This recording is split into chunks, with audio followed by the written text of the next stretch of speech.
స్తోత్రం స్తోత్రం స్తోత్రం స్తోత్రం స్తోత్రం స్తోత్రం స్తోత్రం స్తోత్రం స్తోత్రం. మహాపరిశుద్ధుడ, ప్రేమ కలిగిన తండ్రి, నీకు వందనాలు, స్తోత్రం చెల్లిస్తున్నాను నాయనా. గడిచిన కాలం అంతా మీ రెక్కల నీడలో దాచి ఆరోగ్యం ఇచ్చి ఆయుష్కాలమును పొడిగించి ఈ పునరుద్ధాన దినమందు నీ పరిశుద్ధమైన నామమును స్తుతించడానికి మీ సన్నిధిలోనికి మమ్మల్ని అందరినీ కూడా సమకూర్చినందుకే స్తోత్రం చెల్లిస్తున్నాం. జరుగుతున్న ఆరాధన మీ చేతుల్లోనికి సమర్పిస్తున్నాము నైనా. అయ్యా, నీకు స్తోత్రం. కూడి వచ్చిన నీ బిడ్డలందరిని బట్టి నీకు స్తోత్రం తండ్రి. ఇంక నువ్వు రావాల్సిన బిడ్డలను త్వరగా తీసుకుని రండి తండ్రి. నీకు స్తోత్రం చెల్లిస్తున్నాం. కరెంటును, సిస్టమును, వాతావరణాన్ని కూడా మీరు స్వాధీనపరుచుకున్నందుకే నీకు స్తోత్రం చెల్లిస్తున్నాం. పాటల ద్వారా, వాయిద్యముల ద్వారా మీ నామానికి మహిమ తెచ్చుకునండి. సాక్ష్యముల ద్వారా, కీర్తన భాగము ద్వారా, ఆరాధన ద్వారా మీరే మహిమను పొందమని ప్రార్థిస్తున్నాము తండ్రి. అయ్యా, నీకు స్తోత్రం. మందిరములో అడుగుపెట్టుచున్న ప్రతి బిడ్డని మీ ఆత్మ స్వాధీనములోనికి తీసుకునండి. ఆత్మతో సత్యముతో నీ ఘనమైన నామమును స్తుతించి ఆరాధించుటకు సహాయం చేయండి. అయ్యా, కూడి వస్తున్న ఒక్కొక్కరికి అవసరమవుతున్న సందేశం మీ దాసుల నోట మీరు ఉంచండి. వాక్యములో నుండి ఒక్కొక్కరితో మీరు మాట్లాడండి. వినగల చెవి గ్రహించే హృదయం ప్రతి బిడ్డకి మీరు అనుగ్రహించమని ప్రార్థిస్తూ, ఆరాధన ఆది నుండి అంతం వరకు మీరే అధ్యక్షులుగా, ప్రధాన యాజకులుగా మా మధ్యలోనికి దిగి వచ్చి క్రమంగా మర్యాదగా జరిగిస్తున్నందుకే నీకు స్తోత్రం చెల్లించుకుంటూ, సమస్త మహిమ ఘనత ప్రభావం నీకే చెల్లిస్తూ యేసు నామములో అడుగుచున్నాము తండ్రి, ఆమేన్. దేవుని పరిశుద్ధ నామమునకు మహిమ కలుగునుగాక. కూడి వచ్చిన అందరికి వందనాలు. అందరూ బాగున్నారు కదా? మంచిది. సంవత్సరం చివరి దశలోనికి వచ్చాం. యేసు ప్రభుని ఎప్పుడైతే నీవు నమ్మావో, యేసుని ప్రభు అని, దేవుడని ఎప్పుడైతే హృదయంలోనికి స్వీకరించావో, యేసు ప్రభు నీలోనికి వచ్చాడు. హల్లెలూయా. నువ్వు యేసు లోపలికి వచ్చేసావు కాబట్టి నువ్వు ఎవరి సంబంధివి? దేవుని సంబంధిగా మారావు. యేసయ్య నీలోనికి వచ్చాడు, నువ్వు యేసయ్యలోనికి వచ్చేసావు.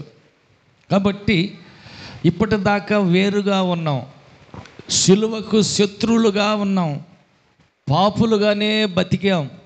ఎప్పుడైతే యేసు ప్రభు దగ్గరకు వచ్చామో, మన తప్పును గ్రహించి పాపిని అని ఎప్పుడైతే ఒప్పుకున్నామో, క్షమించేశాడు. ఆయన ఏం చేశాడు? క్షమించాడు, ఇంటిలో చేర్చుకున్నాడు. ఇప్పుడు మనంతా ఎక్కడున్నాం? దేవుని ఇంటిలో ఉన్నాం. హల్లెలూయా. దేవుని బిడ్డలుగా, దేవుని పిల్లలుగా మనం ఉన్నాం. బైబిల్లో మనం చూస్తే మొదటి అధ్యాయం, యోహాను సువార్త మొదటి అధ్యాయం 12వ వచనంలో, తన్ను ఎందరూ అంగీకరించిరో వారందరికీ ఆయన తన పిల్లలగుటకు అధికారం అనుగ్రహించెను. ఆమేన్. యేసుని నమ్మాం, యేసు నా ప్రభు, నా దేవుడని ఒప్పుకున్నాం. ఆ రోజు నుంచి అధికారపూర్వకమైన దేవుని బిడ్డవి. పక్క వాళ్ళతో చెప్పండి, నేను దేవుడి బిడ్డని. నువ్వు కూడా దేవుడి బిడ్డవేనా? అడగండి. హల్లెలూయా. దేవుని బిడ్డలు దేవుని ఇంటిలోనే ఉండాలి. ఎక్కడ ఉండకూడదు? వెలపట్టు ఉండకూడదు. హల్లెలూయా. రాజుగారి పిల్లలు అంతఃపురంలోనే ఆడుకుంటారు.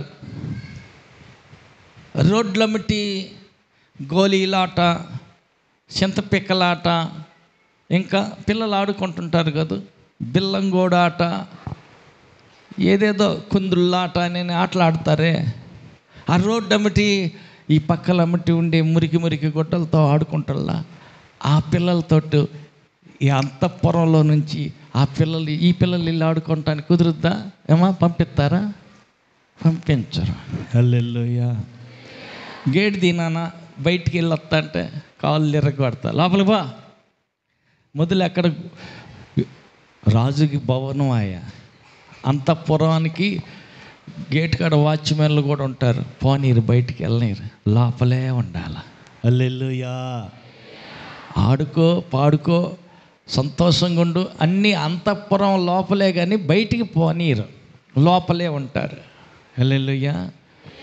కాబట్టి మనం ఎవరమంట? ఎవరం? రాజులకు రాజు, ప్రభువులకు ప్రభు, దేవుళ్ళకు దేవుడు, ఆయన బిడ్డలం మనం. హల్లెలూయా. పక్క వాళ్ళతో చెప్పండి, యువరాణివి, నువ్వు యువరాజువి. నీ స్థానం నువ్వు గుర్తుంచుకొని బజారు పిల్లలతో ఆటలకు పోకూడదు. హల్లెలూయా. పరిశుద్ధుడైన దేవుని బిడ్డవి కాబట్టి ఎలా ఉండాలి? పరిశుభ్రంగా ఉండాలి. మురికి గుడ్డలు వేసుకుని రోడ్లమ్మట ఆడుకుంటుంటారే, షీమిడి గారుతంటే తీసుకొని కూడా కుదరదు, వాళ్ళకి తెలియదు, వాళ్ళ పరిస్థితి అది. హల్లెలూయా. మురికి అది పాపమని వాళ్ళకి తెలియదు, అది లోకం. కాబట్టి వారు వేరే పరిపాలనలో ఉన్నారు. వాళ్ళు ఎగురుతారు, ఆడతారు, పాడతారు, ఏదేదో చేస్తూ ఉంటుంటారు. కాబట్టి వాళ్ళ మాట చూస్తేనేమో బండ బూతులు తిడతారు, అంతే కదా, చండాలపు మాటలు అంటుంటారు. హల్లెలూయా. ఒక ఫ్రెండ్ ఒకడు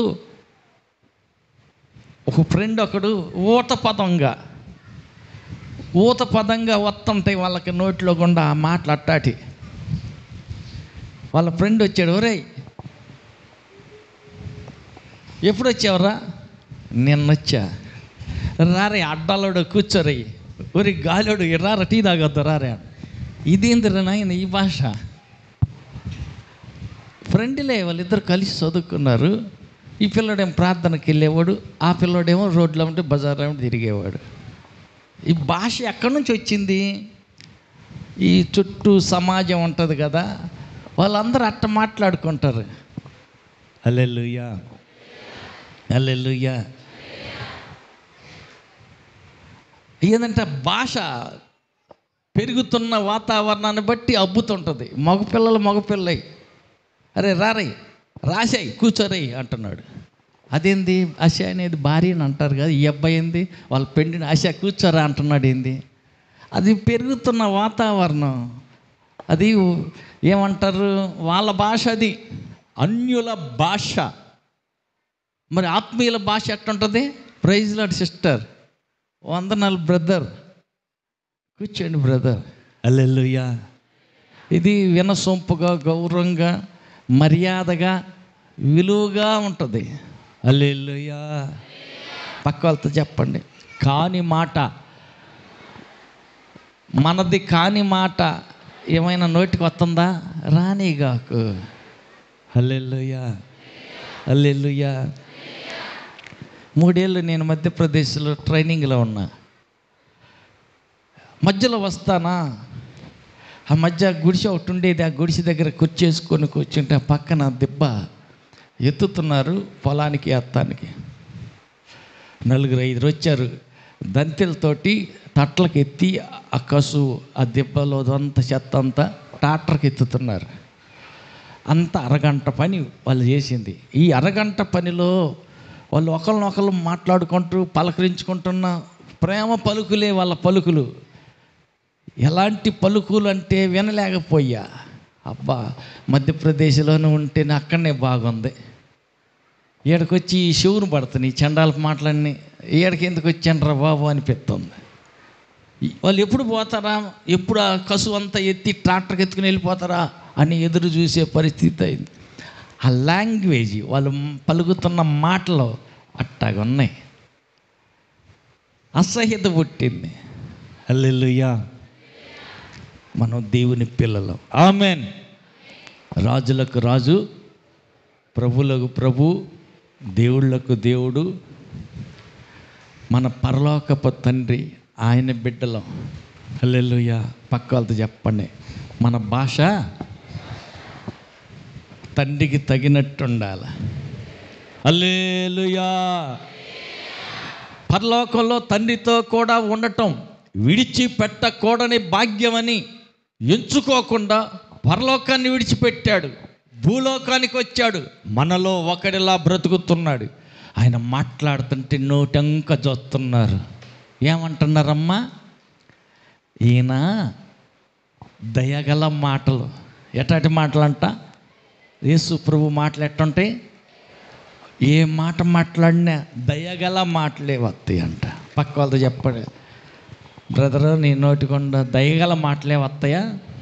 కత్తి లేకుండా పేక కోసే మాటలు వస్తుంటాయా? అడగండి. రానియగాకు, నువ్వు పరలోకపు తండ్రికి కొడుకువి. యేసు ప్రభు మాటలు ఎట్టున్నాయో నీ మాటలు కూడా అట్టాగే ఉండాలి.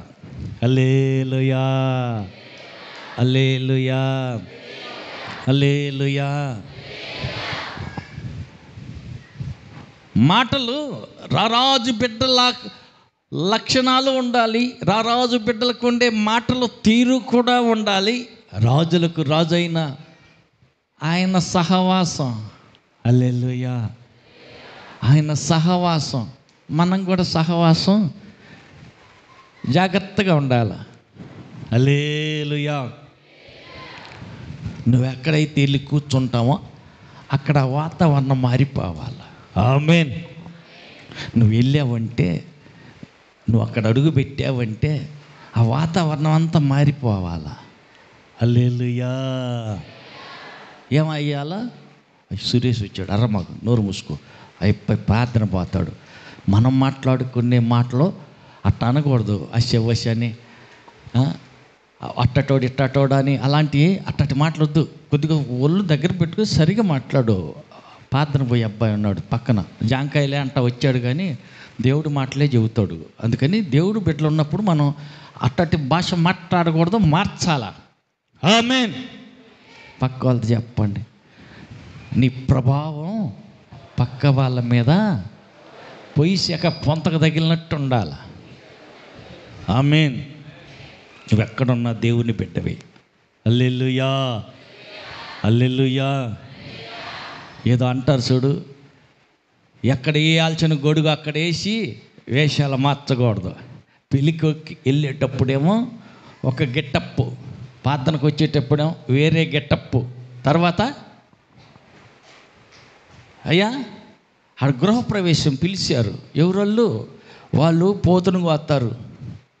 పోతును కోసి గుమ్మడికాయ కట్టి ఇంకా ఏయో చేస్తారు.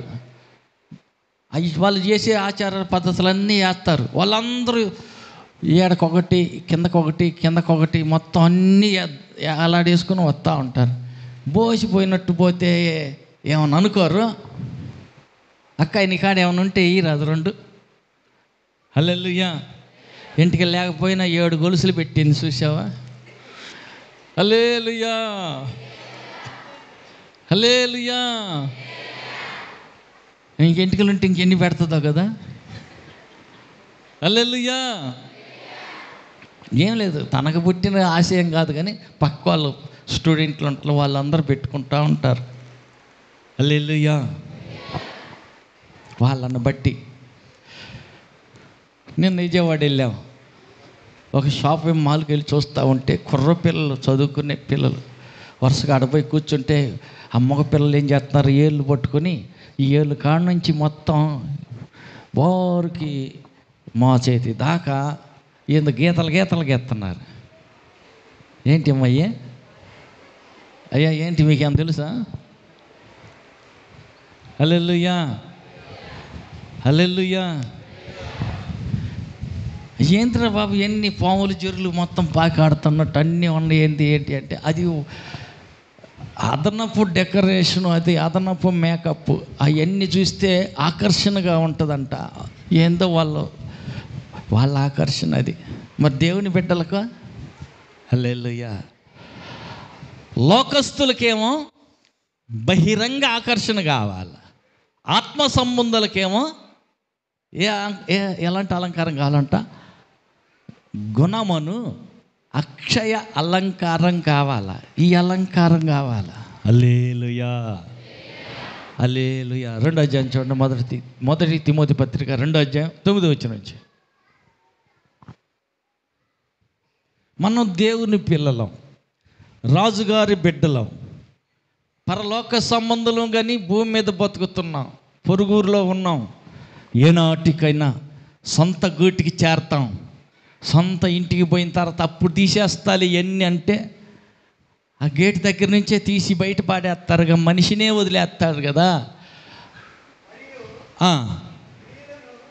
ఆగాగు, స్త్రీలు ఎవరైనా ఉంటే చదవండి. స్త్రీలను అనుకువయు స్వస్థ బుద్ధి కలవారై ఉండి తగుమాత్రపు వస్త్రముల చేతనే గాని అంటే జడలు వేసుకోవడం కూడా తప్పేనా? అది కూడా తప్ప. జడలతోనైనను బంగారంతోనైనను అంటే బంగారం పెట్టుకోవడం కూడా తప్పేనా? అది కూడా తప్పే. బంగారంతో అయినను ముత్యముతోనైనను ముత్యాలు కూడా పెట్టుకోకూడదా? ముత్యములతోనైనను మిగుల ఇలువగల వస్త్రములతోనైనా ఖరీదైన వస్త్రాలతో అయినను అలంకరించుకొనక అంటే వద్దనే అర్థం. వద్దనేనా కాదనే? హల్లెలూయా. అమ్మ వద్దనే కదా. పక్క వాళ్ళతో చెప్పండి, అన్న చెబుతున్నదా మరి బైబిల్లో ఉన్నదేనా మాట? ఎందుకని వద్దు అన్నది? హల్లెలూయా. నువ్వు ముక్కుకు పెట్టుకుంది, మూతికి పెట్టుకుంది, చెవుకి పెట్టుకుంది, నీకేమైనా కనపడుద్దా? పక్క వాళ్ళు అడగ, నీకేమైనా కనపడుద్దా? నువ్వు పెట్టుకున్నది నీకేమైనా కనపడుతుందా? హల్లెలూయా. కనపడదు కదా. మరి ఎందుకు? ఎదురు వాళ్ళు చూడాలా, అబ్బో భలేగుందే, హల్లెలూయా, ఈ అమ్మ భలేగుందే అని ఎదుటి వాళ్ళు అనుకోవాలి. వాళ్ళు అనుకోవాలంటే ఏం పెట్టుకుంటే కదా అనుకునేది. హల్లెలూయా.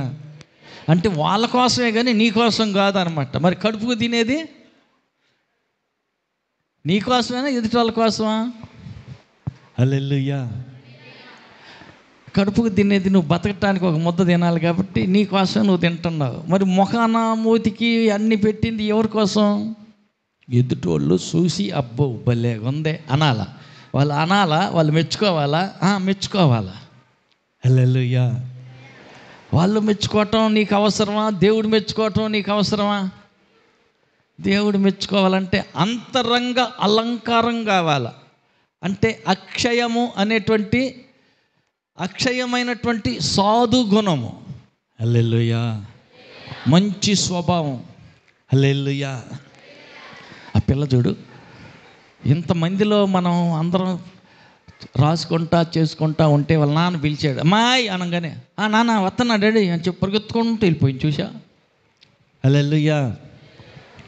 ఆ అమ్మాయి చూడు, ఆ కూరగాయలు ఎంత, ఈ టమాటాలు ఎంత, ఇయ్యంత అని మనం అందరు కూర్చుని మాట్లాడుకుంటుంటే వాళ్ళ ఆయన గ్యాకేసాడు. నిమిషం ఆలస్యం చేయకుండా అయ్యా వస్తున్నా అని చెప్పి పరిగెత్తుకుంటే ఎమ్మటే పోయింది. ఏంటిదంట? అది అక్షయమైన ఆత్మ సంబంధమైన విధేయత అనేటువంటి స్వభావం. అది అలంకారం, అది అందం. లోబడుట అనేటువంటి విధేయత చూపుట ఒక మాటకే సమాధానం. కొంతమందికి ఎన్ని మాటలన్నా చెప్పు, ఎన్నిసార్లన్నా చెప్పు. హల్లెలూయా. ఆత్మ సంబంధమైన అలంకారం లేదు, అది అలంకారం కాదు అది. హల్లెలూయా. కనుక స్త్రీలు అనుకువ బుద్ధి అంటే లోబడి అణిగి విధేయత కలిగి అందరితో కలిసిపోతా అలాంటి బుద్ధులు కావాలంటే మరి స్త్రీలంట 8వ వచనం చూడు, 2వ అధ్యాయం 8వ వచనం, మొదటి తిమోతి పత్రిక. కావున అయ్యో ఉండు, స్థలం అందు బెదరలు ఉన్నట్టున్నారుగా, బెదరలు చదవండి, బెదరలు చదవండి. ప్రతి స్థలమందు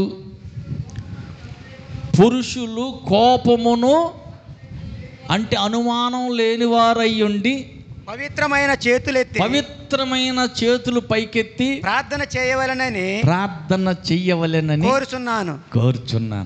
ప్రతి స్థలంలో పురుషులు ఏం చేయాలంట? 1 కోపం లేనివారై ఉండాలి. 2 సంశయం అంటే అనుమానం లేనివారై ఉండాలి. అన్ని రోగాల కంటే పెద్ద రోగం అయ్యా ముసలియా, ఏ రోగం అంట? అన్ని రోగాల కంటే పెద్ద రోగం ఏదంట? అనుమాన రోగం. హల్లెలూయా, హల్లెలూయా. అనుమానంతో ఎన్ని కుటుంబాలు మనశ్శాంతి లేకుండా పోతున్నాయో అనుమానంతో. హల్లెలూయా. చివరికి అనుమానంతో ఎరదాగపోద్దంటే, ఈ పిల్లోడు నాకు పుట్టినాడు కాదు, నువ్వు ఎవడు గన్నావో అన్నే దాకా పోద్ది. అదేంది? చేనుకు పోయావు, పనికి పోయావు, ఇయర్దాకా ఏం చేసావు? హల్లెలూయా. పెద్ద రోగం అనుమాన రోగం. లేదు, అనుమానం ఉండకూడదు. పురుషులకు అనుమానం ఉండకూడదు.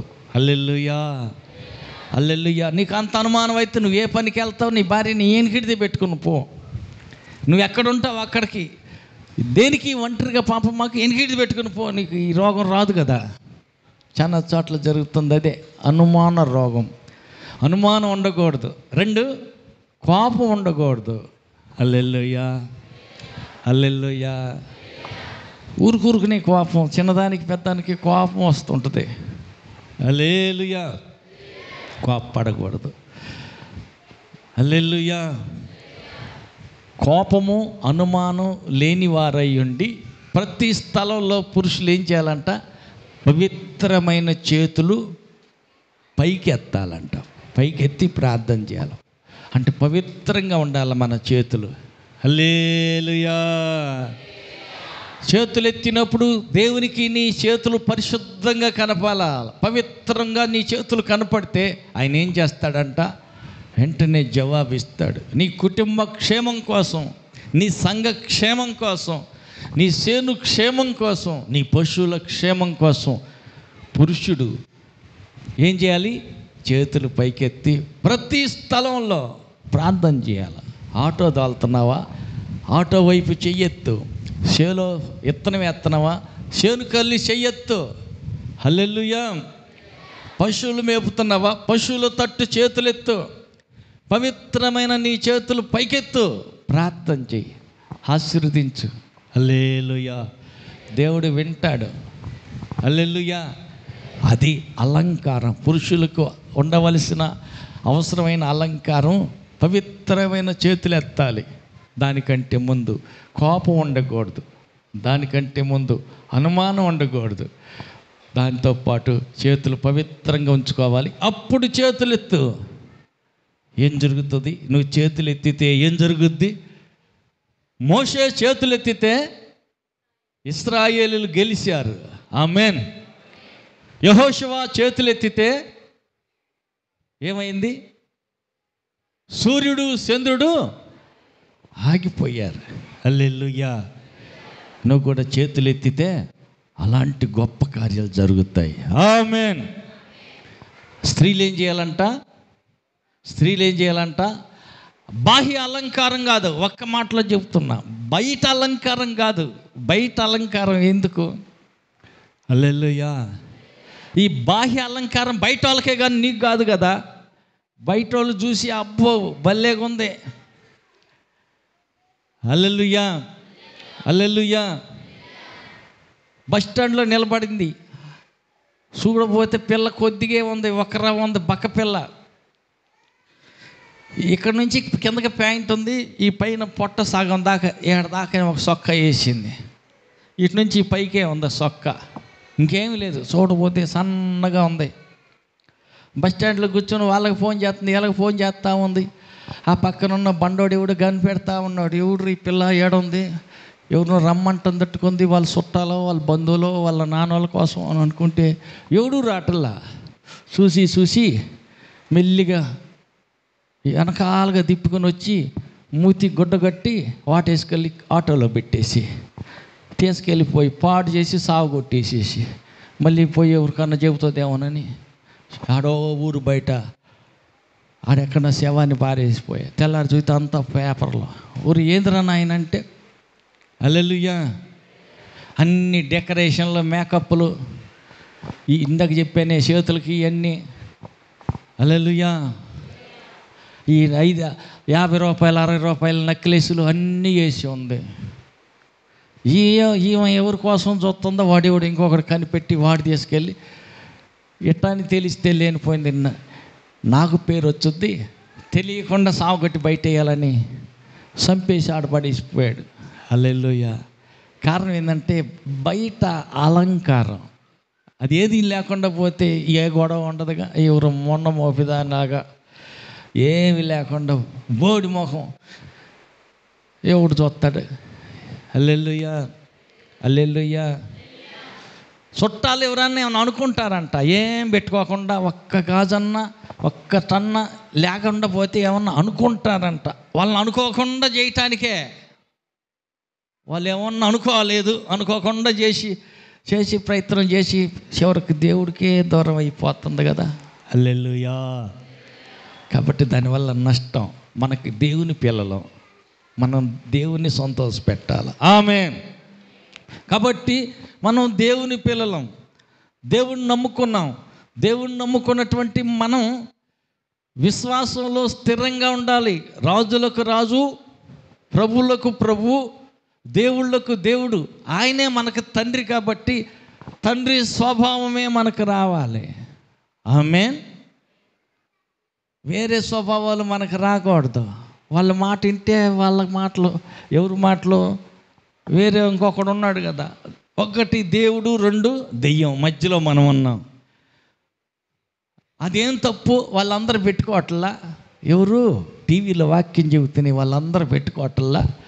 ముసుగు కూడా ఎత్తే మొహం కనపడదంట. టీవీలో బాగా కనపడాలంటే ముసుగు కూడా తీసేస్తే కానీ ఏమేమి పెట్టుకుంది, ఎన్ని దండలు ఉంది అన్నీ కనపడుతూ ఉంటాయి. అందుకని దాని లోపల తీసి బయట వేసుకొని బయటకు వేలాడేసి, నన్ను చూడు, నా గొలుసులు చూడు, నాకు ఎంత లావునున్నాయో చూడు అని చెప్పి చూపిస్తానికి టీవీలో ఇస్తూ ఉన్నారు.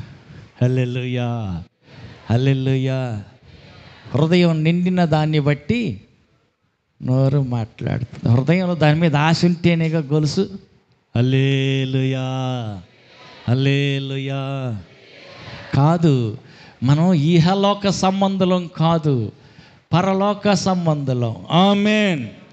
మనం సాతాను సంబంధులం కాదు, మనం పరలోక సంబంధులం, దేవుని సంబంధులం. ఆమేన్. మనం దెయ్యపు పిల్లలం కాదు, దేవుని పిల్లలం. ఆమేన్. మనం చీకటి సంబంధులం కాదు, వెలుగు సంబంధులం. ఆమేన్. కాబట్టి వెలుగు సంబంధుల్లాగా ఉండాలి. హల్లెలూయా. వెలుగు సంబంధుల్లాగా ఉండాలి. నువ్వు ఎక్కడున్నా వెలుగుతూ ఉండాలా. నీ వెలుగు అందరికీ కనపడని. హల్లెలూయా. దీపం వెలిగించావు, దీపస్తంభం మీద పెట్టు, అందరికీ కనపడుతుంది దీపం. హల్లెలూయా. అందరికీ వెలుతురు ఇచ్చే వెలుగు నువ్వు. లోకానికి నువ్వు ఏమై ఉన్నావు? వెలుగు. చీకటి కాదు, లోకానికి వెలుగు. వెలుగుతుంది దీపం. చుట్టుపక్కల ఉన్న వాళ్ళందరికీ ఎక్కడ ఏ వస్తువు ఉంది అర్థమైపోద్ది. వెలుతురుకి వస్తే కదా ఎక్కడ ఎవరు కూర్చుంది, ఎక్కడ ఏం జరుగుతుంది కనపడుతుంది. అవును, కరెంటు పోతే చీకటి అయితే చీకట్లో ఏం కనపడదు, ఏమీ అర్థం కాదు. వెలుగైన యేసు దగ్గరికి రాగానే అర్థమైపోయింది. ఏమని? నేను చేస్తుంది తప్పు, నేను చేస్తుంది పొరపాటు, నేను చూస్తుంది తప్పు, నేను నడుస్తుంది కరెక్ట్ కాదు, అర్థమైపోద్ది. వెలుగైన యేసు దగ్గరికి వచ్చాం. చీకటి ఇంకా నీలో కనపడకూడదు. యేసు ఎప్పుడైతే వాళ్ళ ఇంట్లోకి వచ్చాడో అర్థమైంది. తన చరిత్ర తనకే వెలుగు ఎదురుగా వచ్చాడు కాబట్టి తన అవతారం తను ఎట్టుంది, ఏం చేస్తుంది, ఎంతవరకు కరెక్టు, ఎంతవరకు రైటు అర్థమైపోయింది. అప్పుడే వెంటనే అంటున్నాడు, యేసు ప్రభువా వందనాలయ్యా. ఏంటయ్యా మరిలా ఏం చెప్పయ్యా? కాదండి, ఎవడెవరి దగ్గర అయితే అన్యాయంగా డబ్బులు వసూలు చేశానో వాడికి 4 అంతలు కలిపి వాళ్ళకి ఇస్తానయ్యా. ఏమ్మా యేసుప్రభు అని చెప్పాడమ్మా స్వార్థమ్మా, నువ్వు అన్యాయంగా సొమ్ము వసూలు చేసావు, అదనంగా పన్ను కట్టించుకున్నావు, వాళ్ళకి ఈమని ఏమన్నా యేసుప్రభు చెప్పాడా? చెప్పలా. అప్పుడు దాకా తప్పు అని తెలియలా. 100 కట్టించమంటే 500 కట్టిస్తున్నాడు. 100 గవర్నమెంట్కి, 400 ఆయన జేబులోకి పోతున్నాయి. ఇది అన్యాయమని, అది తప్పు అని అప్పుడు దాకా అర్థం కాల. అవును, నిజంగా సంపూర్ణంగా ఎప్పుడైతే యేసు ప్రభు వెలుగు దగ్గరకు వస్తావో, వెలుగైన యేసు ఎదురుగా వస్తేనే నీకు అర్థమైద్ది. అందాక నువ్వు చేసేది తప్పు అని తెలియదు. నేను ఒక్కదాన్ని ఏంది సెల్ ఒకటి పెట్టుకుని వీళ్ళతోటి మాట్లాడి హల్లెలూయా, వాళ్ళ చేత వీళ్ళ చేత డబ్బులు కొట్టించుకుని అక్కడికి నువ్వు రా, నేను ఇక్కడికి వస్తా. హల్లెలూయా. భర్తకు తెలియకుండా, తల్లిదండ్రులకు తెలియకుండా వేసే ఎదవేషాలంతా ఎవడో చూడలేదు అనుకుంటే ఎలాగా? అది నీకు తప్పుగా కనపడదు. ఎందాకైతే యేసు ఎదురు దగ్గరికి, యేసు ప్రభు ఎదురుకు వస్తావో అప్పుడు అర్థమైపోతుంది. అవును, కరెక్టే కదా, ఇది న్యాయం కాదు కదా, ఇది అన్యాయం కదా, ఇది తప్పు కదా, అర్థమైపోద్ది. అప్పుడు పశ్చాత్తాపం స్టార్ట్ అవుతుంది. హల్లెలూయా, హల్లెలూయా. కొన్ని చోట్ల మనం చూస్తాం, గుంపులు జనం అంటున్నారు. హల్లెలూయా. గొట్లు జనం అంటున్నారు. తెల్లటిది ఒకటి, ఏంటిదమ్మది, తెల్లటి చున్నీ ఏంటిది, తెల్లటిది వేస్తారు, ముసుగుడ్డమ్మ, తెల్లటి ముసుగుడ్డేసి చక్కగా బైబిల్ పట్టుకొని ఉన్నారు. బాగానే ఉన్నారు. గుంపులు జనం ఉన్నారు. ఏంద్ర ఈ గుంపులు జనం అని అంటే, అక్కడికి జనం అట్ట పోతారు. ఆహా, మంచిదేగా, మార్పు చెంది దేవుని దగ్గరికి వెళ్తే మంచిదేగా. హల్లెలూయా. ఆడ ప్రార్థన జరుగుతూనే ఉంది. హల్లెలూయా. యువతలకు వచ్చి చూస్తే హల్లెలూయా, ఆ పిల్లోడు ఈ పిల్ల ఆ చెట్లు అమ్మటి చేమలు అమ్మటి పోతున్నారు. ఏడకరా వీళ్ళిద్దరు ప్రార్థన ఏడ కదా, ప్రార్థన అవ్వలేదు కదా, ఏంది వీళ్ళు ఇటుపోతున్నారు, అవి ఏంటి వీళ్ళు అన్న చాలా ఉంటుంటాయిలే, మనకెందుకులే. హల్లెలూయా, హల్లెలూయా. ప్రార్థనకైనా వీళ్ళు వచ్చింది, లేకపోతే వాళ్ళ కళ్ళు వీళ్ళ కళ్ళు వాళ్ళు చూసుకోనా, పల్లీలు ఇచ్చుకొని ఫోన్లు చేసుకోనా, ఇట్టటి ఎదవేశాలు ఎడ చెల్లవు. అందుకని ఉన్నట్టు పబ్లిక్ అందరి ముందే పరుగు తీసినట్టు అయిద్దని చెప్పి ఇక్కడ అట్టటి కోతులకి ఛాన్స్ దొరకదు. హల్లెలూయా. అక్కడ ఇష్టారాజ్యంగా, ఎక్కడైతే ఎవరు మనల్ని అది లేకుండా గది లేకుండా, హెచ్చరించకుండా, బుద్ధి చెప్పకుండా, గద్దించకుండా, చూసి చూడనట్టుగా పోతా ఉంటారా, అక్కడ గుంపులు జనం. అయిన వీళ్ళు పరలోక సంబంధులా, పాతాళ సంబంధులా? పరలోక సంబంధులు. మరి మనం అట్టటి ఎదవేషాలు వేయకూడదు. హల్లెలూయా, హల్లెలూయా. లేదు ప్రియులారా, మనం ఎవరో, మన స్థానం ఏందో, మన హోదా ఏందో, మన స్థితి ఏందో గుర్తుపెట్టుకోవాలి. మనం దేవుని బిడ్డలం, వెలుగు సంబంధులం. నీ వెలుగు ద్వారా పక్క వారికి అర్థం కావాల. తోట ఆమె చూడు ఎంత బాగుంటుందో, ఎంత చక్కగా ప్రార్థన చేస్తుందో. హల్లెలూయా, హల్లెలూయా. వాళ్ళ ఇంటికి ఎవరన్నా వచ్చారనుకో, బ్రదర్ కూర్చోండి ప్రార్థన చేసుకుందాం. అయ్యా, మరుసటి రోజు ప్రార్థన, దేవుని భయము భక్తి కలిగిన వ్యక్తి అనుకో, సాధారణ ఇంటికి అడగపోతే ప్రార్థన చేద్దామంటాడు, ఇంకేం చెప్పడం. మీ చేను ఎట్టుంది, మీ చెట్టు ఎట్టుంది, మీ పొలంలో ఎన్ని బండి, మీ బర్రె ఎన్ని లీటర్లు ఇచ్చింది, అవన్నీ ఏం అడగడు. కానీ వచ్చావు బ్రదర్, సహోదరులు ఐక్యత కలిగి ఉంటే ఎంత మేలు, ఎంత మనోహరం. వచ్చావు కదా, కలిసినప్పుడల్లా కొత్త నిబంధన ఆరంభ సంఘం, కలుసుకున్నప్పుడల్లా రొట్టె విరిచేవారు, ఆమేన్. ప్రార్థన చేసేవాళ్ళు, ఆమేన్. ఒకరికొకరు సత్కారం చేసుకునేవాళ్ళు. ఆయన కాళ్ళు ఈయన గడుగుతాడు, ఈయన కాళ్ళు వాళ్ళు గడుగుతారు. ఇద్దరు కలిసి ఆ ఇంట్లో కలిసి భోజనం చేస్తారు. హల్లెలూయా. ఆది అపోస్తుల కాలంలో జరిగిన సంగతులు ఇవి. సదానంద రెడ్డి గారి ఇంటికి వెళ్ళారు. మారికరా పోయి పలకరించి, అన్న బాగున్నారా? బాగానే ఉన్నాం బ్రదరు, కాసేపు కూర్చొని ప్రార్థన చేసుకుందారా అన్నాడు. కాలు కడుక్కొని వచ్చేసేసి ఇద్దరు కలిసి ఎదురెదురు కూర్చొని కాసేపు ప్రార్థన చేస్తారు. ప్రార్థన అయిపోయింది. ఇద్దరు కలిసి ఏం చేస్తారు, ఒకరి సంగతులు ఒకరు మాట్లాడుకొని ప్రార్థన చేసి కలిసి భోజనం చేస్తారు. ఒకరి కాళ్ళు ఒకళ్ళు కడుక్కుంటారు. ఇదేం పద్ధతి? ఆది అపోస్తులు చేసిన పని పద్ధతులు అదే. ఐక్యతలో, ఆత్మీయతలో అంత గాఢంగా దైవ భయములో పెరిగారు కాబట్టి పక్కనున్న అవిశ్వాసులైన వారికి భయం పట్టుకుంది. ఇది హల్లెలూయా. ఎందుకంటే వాళ్ళు భక్తిలో అంత కరెక్ట్గా ఖచ్చితంగా ఉన్నారు. హల్లెలూయా. మరి పక్కన వాళ్ళు ఏమన్నా అనుకోరా? అంటారు. అనకుండా ఎట్టుంటారు? ఆయన ఎవరు? తక్కిలపాడులే. ఏంది మీ మంచం మీద కూర్చోబెట్టా? అవును, మా సహోదరుడు, మా రక్త సంబంధి. నేను ఏ రక్తంలో కడగబడి క్రైస్తవుడిగా మారానో అదే రక్తంలో ఆయన కూడా కడగబడ్డాడు. మేమిద్దరం దేవుని బిడ్డలం, పరలోక సంబంధం. మాకు ఈ లోక సంబంధమైన భేదాలు మాకు అక్కర్లేదు. హల్లెలూయా. పేతురు గారు ఎవరో వచ్చారండి. హల్లెలూయా. ప్రార్థన చేస్తున్నాడు. ఆకలేస్తుంది, అన్నం ఉడకటం లేట్ అయింది. పిలుస్తున్నారు. పై మేడ గదిలో కూర్చొని ప్రార్థన చేస్తున్నాడు. సమయం దొరికింది, అన్నం ఉడికేళ్ళకి టైం అయింది అన్నారుగా, ప్రార్థనలో కూర్చున్నాడు. ఈయన ప్రార్థన చేస్తూ ఉంటే దర్శనం వస్తుంది. ఆకలేస్తుంది కదా, లేచి ఆ దుప్పట్లో కిందకి దిగిన వాటన్నిటిని చంపుకొని తినేయి అంటున్నాడు. అదేంటి ప్రభువా, నిషిద్ధమైంది ఎప్పుడు తినలా. చతుస్పాద జంతువులన్నీ దుప్పట్లో వచ్చినాయి.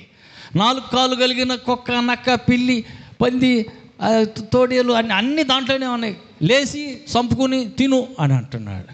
స్వరం ఏమో చంపుకు తిను అంటుంది. తర్వాత కళ్ళ ముందేమో కనపడుతున్నాయి అన్నీ. ఎట చెయ్యాలా? ఈయన అంటున్నాడు, ప్రభువా, నిషిద్ధమైంది ఎప్పుడు మేము తినలేదండి, అది నేను తినను అంటున్నాడు. పైకి ఎత్తబడింది. మళ్ళా దుప్పటి దిగి వచ్చింది. మళ్ళీ అదే దర్శనం కనపడుతుంది. లేచి చంపుకొని తిను. అయ్యో, నేను ఎప్పుడు తినలేదయ్యా. వెళ్ళిపోయింది దుప్పటి. వచ్చిన జంతువులు పైకి వెళ్ళిపోయినాయి. మళ్ళా 3వసారి మళ్ళీ అదే సంగతి. ఏంది ప్రభా, నేను వద్దంటే తిన్నంటే మళ్ళీ వస్తుంది. హల్లెలూయా. దేవుడు అంటున్నాడు, నేను పరిశుద్ధపరిచిన దానిని నీవు నిషిద్ధమైన వాటిగా ఎంచుతావా? ఎంచకూడదు. నేనే వాటిని పరిశుద్ధపరిచా. హల్లెలూయా. నీకోసం 3 వ్యక్తులు వచ్చారు. మేడ మీద నుంచి కిందకి దిగెళ్ళు, వాళ్ళతోటి మారు మాట్లాడుకుంటూ వెళ్ళిపోన్నాడు. సరే ప్రభువా అన్న. అవి వచ్చిన 3 కలిసి, అయ్యా, పేతురు అనే పాస్టర్ గారు ఇక్కడ ఉన్నారు. నేనేలే, పద. హల్లెలూయా. వాళ్ళ ఇంటికి తేలితే తీసుకెళ్ళి కొర్నేలు ఇంటికి తీసుకెళ్ళారు. కొర్నేలు ఇంట్లో కూర్చోబెట్టారు. అయ్యా, నువ్వు రావటం మంచిది, దేవుడు పంపించాడు, మా దగ్గరకు వచ్చావు, మంచిది. దేవుడు ఏం చెప్పమన్నాడు? మాకు అదంతా చెప్పు అన్నాడు. దేవుడు చెప్పమన్నాడు, నేను పరిశుద్ధపరిచే శుద్ధీకరించిన వ్యక్తుల్ని నీవు నిషిద్ధమని ఎంచొద్దన్నాడు. ఇప్పుడు దాకా నేను మీరంతా నిషిద్ధం అనుకున్నాను. అంటే మేమేమో యూదులం, ఎవరింట్లో అన్నం తిన్నాం, ఎవరితోటి సహవాసం చెయ్యం, ఎవరితో సాంగత్యం చెయ్యం. మేము పైనుంచి ఊడిపడ్డట్టు ప్రత్యేకంగా ఉంటాం, ఎవరితోటి కలిసిమెలిసి ఉండం. మేము పెద్ద కులం, యూదా గోత్రం, ఎవరితో కలిసి భోజనం చేయం. ఎంత నిష్ఠ అంటే, దారిలో కలవకూర ఉంది, సింగరకొండపాలెం పోవాలా, లేదా దింకే పోవాలా, ఇటుకొండ పోము. ఎందుకంటే దారిలో ఈ దరిద్రపు కలవకూర ఒకటి ఉంది. నిషేధించబడిన సమరయులు ఉండే కలవకూరు, అటు పోము. ఇటుకొండ తిరిగి కొత్తపల్లి పోయి, కొత్తపల్లి మీదుగా కొత్తపల్లి మీదుగా కొత్తరెడ్డిపాలెం పోయి, అటు పోయి సింగరకొండపాలెం మీదుగా అటుకుండా పోయి సింగరకొండపాలెం, అటు చుట్టూ తిప్పుకొని పోతాం. అది యూదుల ప్రత్యేకత. అందుకేగా యేసు ప్రభు సమరయ స్త్రీ దగ్గరికి వెళ్ళి, అమ్మా, తాగటానికి మంచిలు ఇస్తావా? లేదయ్యా. మీరేమో యూదులు అయితిరి, నేనేమో సమరయ స్త్రీని అయితిని, మీకు మాకు సాంగత్యం లేదు కదా, సహవాసం లేదు కదండి, ఎట్ట తాగుతావు? హల్లెలూయా. సమరయులు కదా, మేము సమరయులం, నీళ్ళు అడుగుతున్నావేంది? సహవాసం సాంగత్యం లేదే, సంబంధం లేదు కదా, నీళ్ళు మమ్మల్ని అడుగుతున్నావేంది? హల్లెలూయా. అందుకనే దేవుడు స్పష్టంగా మాట్లాడాడు పేతురుతో, నేను వాళ్ళని పరిశుద్ధపరిచా. అన్యులు, కొర్నేలు, శతాధిపతి, ఇటలీ పటాలంలో శతాధిపతి, 100 మంది సైనికుల మీద ఆయన అధికారి. ఆయన దగ్గరికి వెళ్ళి ఆయనతోటి స్వార్థ బోధించమని చెప్పి దేవుడు చెప్పి పంపాడు. వేరు బంధం చేయకూడదు కాబట్టి మీరు పెట్టింది ఏదో తింటా. హల్లెలూయా. తినేశాడు. అంతే సంగతులు. గొప్ప మంద వార్త. యూదుడయ్యుండి కూడా, ఈయన యూదుడయ్యుండి కూడా ఆయన చూసావా, కొర్నేలి ఇంట్లో అన్నం తిన్నాడు పేతురు, వెలివేయాల్సిందే, అంతే, ఎవరిని ఏమాత్రం దయాదాక్షిణ్యం లేకుండా కఠినంగా వ్యవహరించాల్సిందే అని అందరూ అనుకుంటున్నారు. మీటింగ్ పెట్టారు, పెద్దల సభకు పిలిచారు. పేతురు గారు రండి. ఆయనకి అర్థమైంది, పిలిచారు నన్ను అంటే అర్థమైపోయింది. కొర్నేలి ఇంట్లో అన్నం తినొచ్చానుగా, అందుకే. హల్లెలూయా. సరే, జరిగింది చెబుతాను. హల్లెలూయా. నేరుగా వెళ్ళారు. ఏం పేతురు గారు, ఈ మీటింగ్ మొత్తాన్ని పిలిచింది నీకోసమే. ఏందో జరిగిందంటగా, ఏందో తిన్నావంటగా, ఎక్కడో తినొచ్చావంటగా. అవును, నేను చెప్తా జాగ్రత్తగానండి. ఈ జరిగిన వాస్తవం అంతా చెప్పాడు. దేవుడు చెప్పాడు, కొన్నేళ్ళ ఇంట్లో అన్నం తినేసి వచ్చా, నేను వారిని పరిశుద్ధపరిచాను, దానిని మీరు అపవిత్రంగా ఎంచకూడదు అని దేవుడు చెప్పాడు. దేవుడు చెప్పింది నేను చేశా. మీకేమన్నా ఇబ్బందా, ప్రాబ్లమా? ఏం లేదులే. అట్టయితే దేవుడు చెప్పిన తర్వాత, చేసిన తర్వాత దానికి రుజువు కావాలంటారా? ఆ దేవుడే చెప్పాడు ఆ మాట కాబట్టి, లోబడి ఆయన చెప్పినట్టు చేశాను కాబట్టి ఆ ఇంట్లో వెళ్ళి వాక్యం చెబుతానే ఉన్నా. వాక్యం వింటూ ఉన్న అందరి మీదకి ఆది కాలంలో ప్రారంభంలో పరిశుద్ధాత్మ మనందరి మీదకి ఎలా అయితే దిగొచ్చిందో అలాగనే దిగొచ్చింది. అందరు ఆత్మతో నిండి భాషలు మాట్లాడుతున్నారు. వాళ్ళకి బాప్తిసం ఇస్తానికి ఏమైనా ఆటంకమా? ఇంకేం ఆటంకం ఉంది? పరిశుద్ధాత్మ పొందారంటే ఇంక బాప్తిస్తానికి అడ్డం ఏముంది? ఇచ్చేసేయండి. హల్లెలూయా. ఇంకేమన్నా డౌటా? డౌట్ ఇంకేం లేదయ్యా. మనమే కొంచెం శినసు, వాళ్ళు అన్యులు కదా, దేవుని నమ్మని వాళ్ళు కదా, మనం దేవుడిని నమ్ముకున్నాం కదా, మనం యూదులం కదా, వారు అన్యులు కదా, మన పెద్ద కులం వాళ్ళ చిన్న కులం అని వేరు బంధం చూసాం. కానీ అది కరెక్ట్ కాదని దేవుడు చెప్పాక ఇంకా మనం అట్లా ప్రవర్తించటం కరెక్ట్ కాదులే. సరేనయ్యా. హల్లెలూయా. అక్కడి నుంచి యూదులైన వారందరికీ అపోస్తులుడుగా పేతురు నిలబడ్డాడు. అన్యులైన వారందరికీ పౌలు అపోస్తులుడుగా నిలబడ్డాడు. హల్లెలూయా. ఇంక ఏ భేదాభిప్రాయం లేదు, భేదం లేదు. ఒకవేళ ఏదైనా భేదం ఉంది అని అంటే, మాది పెద్ద కులం, నీది చిన్న కులం. హల్లెలూయా.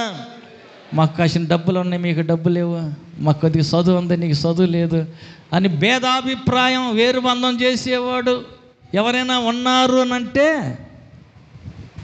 దేవుని ఆజ్ఞ, దేవుని మాట మీరినట్టేనా కాదా? ఆజ్ఞ మీరినట్టే. హల్లెలూయా.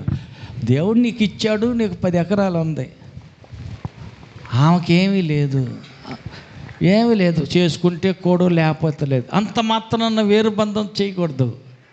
ఒకే రక్తంలో కడగబడిన ఆయన బిడ్డలు. ఆయన అంటున్నాడు, నేను పరిశుద్ధపరిచిన వారిని మీరు నిషేధం అని ఎంచకూడదు, తక్కువ అంచనా వేయకూడదు. ధనవంతుడు గొప్పోడా లేకపోతే పేద లేజర్ గొప్పోడా? ఈ లోకం దృష్టిలో ధనవంతుడికి ఏమయ్యా చాలా డబ్బు ఉంది, పేద లాజర్కి ఏముంది? ఏమీ లేదు. అడుక్కునే దానికి అవతలింటికి పోయే స్థితి కూడా లేదు, గీరుకోవటానికి గోర్లు కూడా లేవు. మరి ఇంకేముంది? పలకరిస్తానికి పుండ్లు కురుపులు పడితే నాకటానికి చుట్టాలు ఎవరు రావు, కానీ కుక్కలు వస్తాయి. కుక్కలే చుట్టాలు, స్నేహితులు, పలకరించి ఎవరు లేరు. కానీ భక్తిలో ప్రభు రక్తంలో కడగబడ్డ వ్యక్తి, ప్రభువుతో బంధం కలిగి ఈ దేవునితో కలిసి ఉన్న వ్యక్తి, ఆమేన్, చచ్చిపోయాడు, దేవదూతలు వచ్చారు. హల్లెలూయా. పరలోకాన్ని తీసుకెళ్లారు, అబ్రహాం ఒళ్ళో కూర్చోబెట్టారు. ధనవంతుడు చచ్చాడు, దయ్యాలు వచ్చినాయి, ఏడ్స్కెళ్ళి అగ్నిగుండంలో ఎత్తే, అయ్యో ఈ బాధ తట్టుకోలేకపోతున్నా, నాకేం 5 అన్నదమ్ములు ఉన్నారు, అందరు నా దారిలోనే నడుస్తున్నారు, నేను చేసే పనులే చేస్తారు, ఏంటి అంటే ఆకలి కొన్నోడికి అంత అన్నం పెట్టరు. హల్లెలూయా. వాళ్ళు భక్తి మార్గంలో లేరు, దేవునికి దూరంగా ఉన్నారు. కాబట్టి వాళ్ళు కూడా ఈ నరకానికి వచ్చి నాలాగా ఈ బాధ, ఈ యాతన వాళ్ళు పడకుండా ఉండేటట్టు, అయ్యా తండ్రివైన అబ్రామా లాజరును పంపించయ్యా, భూమి మీద కన్నా పంపించయ్యా, కుదరదు, సరే నా కాడకన్నా పంపించు. నాలుక లాక్కొస్తుంది. ఎందుకో నీళ్లు ముంచి కొద్దిగా అబ్బే అన్టచబిలిటీ కదా, రోగి కదా, సీమి రసిగార్త నీ కొంప ముందు కూర్చునేవాడే, అసహ్యంగా నువ్వు అసహించుకున్నవాడు వచ్చి ఇప్పుడు నీళ్లు ఏలుతోటి ముంచి నీ నాలుక మీద ఎత్తే మంట చల్లారుద్దంటావు, ఎట్ట కుదరదు కదా. హల్లెలూయా. ఇప్పుడు ఆయన అంత పరిశుద్ధుడా? ఇప్పుడు ఆయన పనికొచ్చాడా? ఇప్పుడు ఆయన అవసరం అయిందా? అసహించుకొని కదా అంత అన్నం కూడా పెట్టకుండా గేటు గుమ్మం ముందే ఉన్నాడే. ఏనాడు ప్రేమతో అంత అన్నం తీసుకెళ్ళేవాడు ముఖాన్ని ఏంటని పనివాడిని పంపించినా వేసేవాళ్ళే. ప్లేటు కడిగి కంచంలో నీళ్లు విసిరితే పడిన ఎంగిలి మెతుకులు ఎరుగు తిని బతికాడే. హల్లెలూయా. నువ్వు తక్కువ అంచనా వేసావు.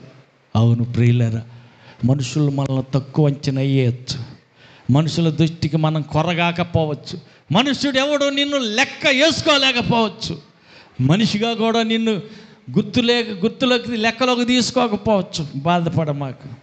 హల్లెలూయా. నువ్వు దేవుని బిడ్డవి, దేవునిలోనే నిలబడు. కష్టాలు వచ్చినాయి, కురుపులు తగ్గల, దేవుణ్ణి నమ్ముకున్నాడు. కుక్కలు తప్ప ఎవరు వచ్చి పలకరీలా, అయినా దేవుళ్ళలోనే ఉన్నాడు. నన్ను ఎవరు పలకరీయట్లేదే, నన్ను ఫంక్షన్లకు ఎవరు పిలవట్లేదే, సరైన వస్త్రం కూడా ఏమీ కప్పుకోను లేదే, మంచం కాదు కదా సాప కూడా లేదే, పర్వాలేదు వచ్చుకో. శ్రమ అయినను, కరువైనను, ఖడ్గమైనను, వస్త్రహీనత అయినను, ఉపద్రవమైనను క్రీస్తు ప్రేమ నుంచి ఏది కూడా నన్ను వెడబాపనేరదు. హల్లెలూయా. హల్లెలూయా. పేదల లాజరు వలె బతుకుదాం అనుకుంటున్నావా? ధనవంతుల్లాగా బతుకుదాం అనుకుంటున్నావా? నిన్న ఒక మాట విన్నా, ఆయనకి చాలా ఆస్తి ఉంది, చాలా ఆస్తి ఉంది, ఎంత ఆస్తో లెక్కలేనంత ఆస్తి ఉంది. కానీ ఇంటి ముందు ఏదైనా పని చేపిస్తే అందరు 200 ఇస్తున్నారంటే ఈయన 150 ఇస్తాడు. అందరు ఇస్తున్నారు కదండి, ఇచ్చేకాడు పో, నువ్వు కావచ్చు నీ తాతగాడిని తీసుకొచ్చి చేయించుకుంటా, ఇదంతా శుభ్రం చేయాలా, 200 ఈయన. వాళ్ళందరూ 200 ఇస్తున్నారండి కలుపుకి, నువ్వు కూడా 200 ఇరాదో చేస్తాం, ఈయన 150 ఇచ్చేయి, ఎట్టమైతే చేయి, కట్నం అనుకుంటే పో. అంత కఠినంగా ఉండేవాడు.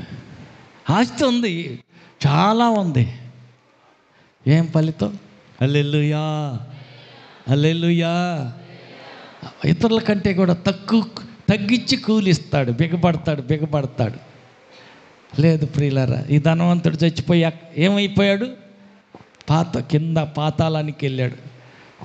ఏమీ లేకపోయినా ఆరోగ్యం లేదా, ఆస్తిపాస్తులు లేరా, అన్నదమ్ములు శారదీసి కూడిపెట్టేవాళ్ళు, ఎట్టున్నావని పలకరించే స్నేహితులు లేరా, ఎవరు లేరు కానీ యేసయ్య అన్నాడు. ఆమేన్. కష్టకాలంలో చావు దళకు వచ్చి చివరికి ప్రాణం పోయేదాకా కూడా ఆయనకి పెద్ద డాబా దేవుడు ఏమి ఇయ్యలే, అయినా సరే హల్లెలూయా అన్నీ సహించాడు. మరి మన సంగతి సహించాలా లేదా? ఓర్చుకోవాలా లేదా? దేవుడు నమ్ముకున్నాను, దేవుడు ఏం తగ్గించాడు, ప్రార్థన చేశా, దేవుడు నాకు ఏం మేలు చేశారు. పాపం చేసే వాళ్ళు కొంపలు చూడు, బిల్డింగుల మీద బిల్డింగులు కడుతున్నారు, ఏ పాపం లేకుండా నీతిగా బతుకుతుంటే నాకేంది కష్టాలు? బాధపడ మాకు, ఓపిక పట్టు, సహించు. దేవుని కోసం, నీతి కోసం లోకం నిన్ను ద్వేషిస్తుంది. హల్లెలూయా. లోకస్తులు నిన్ను దూషిస్తారు. హల్లెలూయా. అందరూ నిన్ను చిన్నచూపు చూస్తారు. హల్లెలూయా. నువ్వు ఎన్నిక లేని వాడివి, లోకస్తుల దృష్టిలో నువ్వు ఎన్నిక లేవు, పనికిరావు, నీకేమీ తెలీదు. వాళ్ళ దృష్టికి పర్వాలేదు, దేవుడు నీకు తోడున్నాడు. ఆమేన్.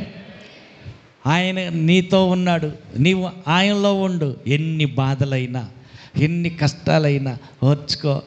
కొద్ది కాలమే నీకు ఈ కష్టం, తర్వాత యేసు ప్రభు మధ్యాకాశానికి వస్తాడు. ఇక్కడికి ఎక్కి రండి అంటాడు. మేఘాల మీద ఎక్కుతాం, పరలోకానికి తీసుకెళ్ళిపోతాడు. అబ్రహాం ఒడిలో ధనవంతుడు సంతోషంతో ఆనందంతో గడిపినట్టు నీవు కూడా ఆనందంగా ఆయనతో గడిపే కాలం దగ్గర పడింది. ఆమేన్. అందుకని ఏం చేయాలా? అసలు నేనేం అనలేదు వాళ్ళని, నన్ను పలకరిట్లా, నా సొంత రక్త బంధువులే వారు నా దగ్గరికి రావట్లా, నన్ను పట్టించుకోవట్లా. ఇదిగో ఇది తిను, ఇది తాగు అని ఎవరు ఇట్లా పర్వాలేదు. హల్లెలూయా. ఇతరులు నిన్ను ద్వేషిస్తారని బైబిల్లో ఉంది కాబట్టి ద్వేషిస్తారు. ద్వేషించకపోతే వాళ్ళ సంబంధివే, చీకటి సంబంధివే. వాళ్ళు ద్వేషించినప్పుడు నీకు అర్థం అవ్వాల్సింది ఏంటి? నేను దేవుని సంబంధిని, వారు లోక సంబంధం కనుక వారు నన్ను ప్రేమించరు. ద్వేషించారు అంటే నీకు అప్పుడు అర్థం అవ్వాలి, నేను దేవుని సంబంధిని. ఆమేన్. దేవుని సంబంధిని దెయ్యపు సంబంధులు ద్వేషిస్తారు. ద్వేషించలేదు అంటే తేడా ఏదో ఉంది. హల్లెలూయా, హల్లెలూయా. ఎంత ద్వేషం అని అంటే గట్టిగా పట్టుకుని పాపం చేయమంది. చెయ్యను, దేవుడు చూస్తున్నాడు, తప్పు చెయ్యను, నీ ఎంత తేలుస్తావు చూడు. తీసుకెళ్ళి జైల్లో వేయించింది. ఎంత ద్వేషం! తప్పు చెయ్యనందుకు ద్వేషంతో తీసుకెళ్ళి జైల్లో వేశారు. హల్లెలూయా. లోకం ద్వేషిస్తుంది. నువ్వు ఆశీర్వదించబడుతుంటే, నువ్వు హెచ్చించబడుతుంటే, ఇంకొక ఎకరం కొన్నావంటే, ఇంకొక ఇల్లు కట్టావంటే, ఇంకొక బండి కొన్నావంటే, ఇంకొక కొంచెం ఆశీర్వాదింపబడతా ఉన్నావంటే వాళ్ళు అసూయపడతారు. ఎవరు? సొంతోళ్ళే అసూయపడతారు. అసూయ చేతనే ఏం చేశారు? యేసుని సిలువ వేశారు. అసూయ చేతనే అన్నదమ్ములు యేసేపుని ఏం చేశారు? అమ్మేశారు. బానిసగా బతకరా అని అమ్మేశారు. అసూయ ఏం లేదు. హల్లెలూయా. నువ్వు దేవుని సంబంధివి కనుక అన్యులు కూడా ద్వేషిస్తారు, అసూయ పడతారు. ఎక్కడి నుంచో వచ్చాడు, ఎక్కడికి వచ్చి పెత్తనం చేస్తున్నాడు. ఎవరు? హల్లెలూయా. వీళ్ళు పై అధికారులుగా అధికారం చాలామంది చేస్తుంటే ఎవడు చూస్తాడు? అసూయ. నింద మోపుదాం. ఏం నిందేద్దాం? ఎక్కడ దొరకడు కానీ ఆయన దొరికితే అలా ప్రార్థన కాడే దొరుకుతాడు. ప్రార్థన చెయ్యొద్దని చట్టం పుట్టిద్దాం. సరే, చట్టం పుట్టించారు, కనిపెట్టుకుంటున్నారు. కిటికీలు ఎప్పుడు తెరిసే ఉంటాయి. యెరూషలేము తట్టు కిటికీలు తెరిసే ఉంటాయి. చూశారు, కిటికీల్లో కూడా గట్టిగా ప్రార్థన చేస్తున్నాడు. ఏ దేవుడికి ప్రార్థన చేయకూడదో చట్టం ఉంది తెలుసు, కానీ ప్రార్థన చేస్తున్నాడు. హల్లెలూయా. నా ఊపిరి ప్రార్థన. నేను బ్రతికటానికి శ్వాస పీల్చుకోవటం ఎంత అవసరం, ప్రార్థన చేయటం కూడా అంతే అవసరం. నేను ఆపనని ప్రార్థన చేస్తా అన్నాడు గట్టిగా. భయపడి, చట్టానికి భయపడి ఎక్కడ ఆగల, ప్రార్థన చేస్తానే ఉన్నాడు. అదిగో చూసావా, అదిగో ఆయన ప్రార్థన చేస్తున్నాడు. అరే చెబుదాం, ఆజ్ఞ మీరాడండి. అట్టయితే దానియేలు పట్టుకొచ్చి సింహాల బోన్లో వేయండి. వేశారా? వేశారు. హల్లెలూయా. దేనికి చేశారు? తప్పేమన్నా చేశాడా? తప్పు చేయలా, ప్రార్థన చేశాడు అంతేగా. అవును, ప్రార్థన చేసినందుకు నేరం మోపి అసూయ ఎక్కడి నుంచి వచ్చి ఇక్కడ పెత్తనం చేస్తా, పై అధికారిగా ఆఫీసర్గా ఉన్నాడని వ్యసనంతో నింద మోపారు. సింహాల మధ్యలో పడేశారు. ఏమైనా కొరికినాయా, కరిసినాయా? లేదు. అవి కూడా వచ్చి ఆయన మొక్కాల కాడ కదిలాడకుండా కూర్చున్నాయి. హల్లెలూయా. పొద్దున్నే రాజు వచ్చి అంటున్నాడు, దానియేలు నిత్యము సేవిస్తున్నావే, నీ దేవుడు కాపాడగలిగాడా? అవునండి, దేవుని దృష్టికి నేను నిర్దోషిగా ఉన్నా. తప్పు చేయగాకు. ఎవరు ఎన్ని నిందలైనాయి, ఎవరు ఎన్ని అనుమానాలు పెట్టి నిన్ను ఏమైనా అన్నాయి అంటే అన్నారు, ఓర్చుకో, ఓపిక పట్టు, సహించు, సర్దుకొని పో, సమయం వచ్చుద్ది. హల్లెలూయా. నింద మోపి సింహాల మధ్యలో వేసారే, ఆ ఏపించటానికి కారకులైన వాళ్ళని పిలిపించాడు. దానియేలు బయటికి తీసుకురమ్మన్నాడు రాజు. ఇష్టం లేదు. రాజుకి తెలుసు దానియేలు నమ్మకస్తుడని, దానియేలు నిర్దోషి అని, దానియేలులో తప్పు లేదని తెలుసు. రాజుకు తెలుసు. ఇష్టం లేదు. రాత్రంతా రాజుకు నిద్ర పట్ల. వాళ్ళు చెప్పిన మాటలు నేనిని అనవసరంగా దానియేలు సింహాల పనులు వేసానని నిద్రపోవాలా, బాధపడుతున్నాడు. ఎప్పుడు తెల్లారుద్దా అని ఎదురు చూస్తున్నాడు. తెల్లారింది. నేరుగా సింహాల బోను దగ్గరికి వెళ్ళి దానియేలు ఏడుపుతో దుఃఖస్వరంతో దానియేలు అంటున్నాడు. వెంటనే రాజు చిరంజీవి అగునుగాక, నా దేవుని దృష్టికి నేను నిర్దోషిగా ఉన్నా, అందుకు దేవుడు తన దూతను పంపించాడు, సింహాల నోర్లు మూపించాడు, కాబట్టి నాకు ఏ హాని జరగల, నేను బాగానే ఉన్నా. రాయ్యా నువ్వు బయటికి రా. సింహాల గోల్లో నుంచి దానియేలును బయటికి తీసుకొచ్చాడు. హల్లెలూయా. దానియేలు తప్పించబడ్డాడు అంటే దానియేలు మీద నింద మోపారే, వాళ్ళ సంగతి ఆరంభమైంది. తీసుకురండి రా. నింద మోపి దానియేలును, నిర్దోషిగా ఉన్న దానియేలుని తీసుకెళ్ళి సింహాల భూమిలో వేయటానికి ప్రేరేపించారే, వాళ్ళని తీసుకురండి రా. ఒక్కొక్కడిని సింహాల మధ్యలో వేస్తుంటే ఆ పైనుంచి కింద దాకా కూడా పడినాయి. ఇట్లా ఆకలితో ఉన్నాయి కదా, పైనుంచి హల్లెలూయా. అంత్య దినాలు, టైం లేదు, సమయం ముగింపైంది. యేసయ్య గేటు దగ్గరే ఉన్నాడు.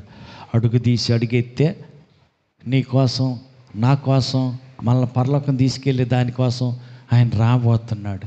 అందుకని టైం అయిపోతుంది కాబట్టి భక్తిలో ఉన్న వారికే వ్యతిరేకత, ప్రార్థనలో ఎక్కువగా గడుపుతున్న వారికే విరోధం. మిగతా వాళ్ళు ఎట్టాగ మన పార్టీగా. హల్లెలూయా.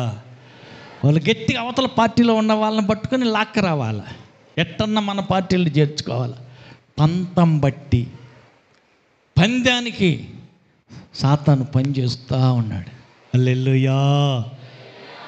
నువ్వు అటు ఇటు అవకతవకలుగా అన్ని కోణాల్లో ఉంటావు అనుకో, నీ జోలు రాడు.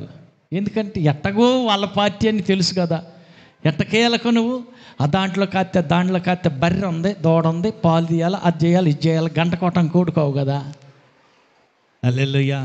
మనస్ఫూర్తిగా ప్రార్థనలో కూర్చావు కాబట్టి సైతానికి నిన్ను గురించిన చింతే ఉండదు, దిగులే బాధే ఉండదు. ఎందుకంటే ఎట్టగోడి నువ్వు వాడి పార్టీ అని తెలుసు కదా. నిన్ను గురించిన వాడి వరి అవ్వాల్సిన అవసరం ఏమొచ్చా? గంట కోటం లేదు, ప్రత్యేకంగా వ్యక్తిగత ప్రార్థన లేదు, ప్రభు సన్నిధిలో ఆయనతో బంధమే లేదు. ఆకారానికి ఆదివారం వస్తావు, ప్రార్థన వంగని ఆమెను అనగానే వెళ్ళిపోతావు, మళ్ళీ వెళ్ళి పొలం పనికి పోతావు. ఆదివారం పరిశుద్ధ దినం కదా, పనికి పోతే ఆ పరిశుద్ధ దినాన్ని అపవిత్రపరిచినట్టు అయిద్దిగా. అది కూడా కరెక్టేనా? అవును. ఒక పూట కూలి చేసినట్టు ఒక పూట ప్రార్థన ఉన్నాను కదా, రెండో పూట చేనుకు పోతా, చేనుకు మందేసో నీళ్ళు కట్టో, హల్లెలూయా, ఏదో ఒక పని చేసుకోకపోతే ఎట్టా? 6 రోజులు చెయ్యి, 7వ రోజు పరిశుద్ధమైనది. 6 రోజులు సృష్టి తర్వాత 7వ రోజు దేవుడు విశ్రాంతి తీసుకున్నాడు. నీ దాసుడైనను, నీ దాసి అయినను, నీ ఎద్దైనను, నీ కుమారుడైనను, నీ కుమార్తె అయినను, నీ ఇంటికి వచ్చిన పరదేశి కూడా పని చేయకూడదు ఆదివారం. అది పరిశుద్ధ దినం, పరిశుద్ధంగానే ఉంచు. ఏం పోయింది, కొద్దిగా పని చేసాం. హల్లెలూయా. ఆదివారం పగల మందిరంలోనే గడిపాం, సాయంత్రం ఇంటికి వచ్చిన కాడ నుంచి 4 ట్రిప్పులు 2 ట్రిప్పులన్నా ఆటో వేసుకుంటే 10 రూపాయలు డబ్బులు వస్తాయని పోయాం. 700 వచ్చినాయి. హల్లెలూయా. ఏం చేసినట్టమ్మా? 700 వచ్చింది కానీ సిల్లు సంచిని వేసినట్టే. అవి ఉండవు, రాసి పెట్టుకోండి, లెక్కలు వేసుకోండి. మళ్ళీ తిరిగి ఆది వచ్చే రూపంలో అవి మొత్తం వసూలు చేస్తాడు. నువ్వు తెలియకల్లాడు అనుకుంటే ఆదివారం ప్రార్థన చూసుకున్నాను, పనికి పోయానని 700 సంపాదించాను నేను అనుకుంటామే కానీ మళ్ళీ వచ్చే ఆదివారానికి 700 ఎటుకుండా పడిపోతాయో. సిల్లు సంచులు వేసినవి ఉంటాయమ్మా, అవి రాసి పెట్టుకోవటమే. అవి ఉండవు, ఎటుకుండవు. దూడకు బాలేదు, బర్రెకి బాలేదు, పిల్లోడికి బాలేదు, లేకపోతే శివునికి తెగులు వచ్చింది, దానికి మందు కొట్టాలి, దానికి ఏదో ఒక దానికి 700 నీ కాడ వసూలు చేయటం ఆయనకి చేత అయితే చేత కదా. పక్క వాళ్ళతో చెప్పండి, ఆదివారం పని చేయగాకు. నీ కష్టం అంతా సిల్లి సంచిలో వేసినవి మాదిరిగా పోతాయి, అవి ఉండవు. ఎందుకు ఉండను వాటి కోసం? సోమవారం నుంచి వెళ్ళు మళ్ళీ. హల్లెలూయా. చాలామంది ఆటో వాళ్ళు చెప్పిన మాట నేను విన్నా ప్రారంభ దశలో. ఊరూరు నుంచి ఆదివారం ఎట్టగా ఖాళీగా పోతున్నాం కదా, వచ్చిన మనుషుల్ని 10 మందే పట్టని 7గురే రాని ఆటోలో ఎక్కించుకుని ఉచితంగానే మీరే డబ్బులు ఇవ్వద్దు నాకు, నేను చర్చికి వెళ్ళేవాడినే కాబట్టి ఆ ఆశీర్వాదం నాకు వచ్చుద్ది, నేను కూలికి వెళ్తాను ఉచితంగానే వెళ్తారా అని ఆటోతోటి మందిరం కాడికి జనాన్ని తీసుకొచ్చి వదిలిపెట్టి ప్రార్థనలో కూర్చుని ఆరాధన అయినాక ఉచితంగానే వాళ్ళని తీసుకెళ్ళి మళ్ళీ ఇంటికాడ దింపేస్తే సోమవారం టకా టకా టకా, ఆదివారం సోమవారం 2 రోజుల్లో ఏంటి బాడిగా, హల్లెలూయా, టక టకా బాడిగలు వచ్చి ఆదివారం కూలి కూడా సోమవారం ఆ రోజు 2 కూలి కలిసి వచ్చినట్టు వచ్చినాయి అన్న అని చెప్పిన వాళ్ళు బోల్డ్ అంతమంది. హల్లెలూయా.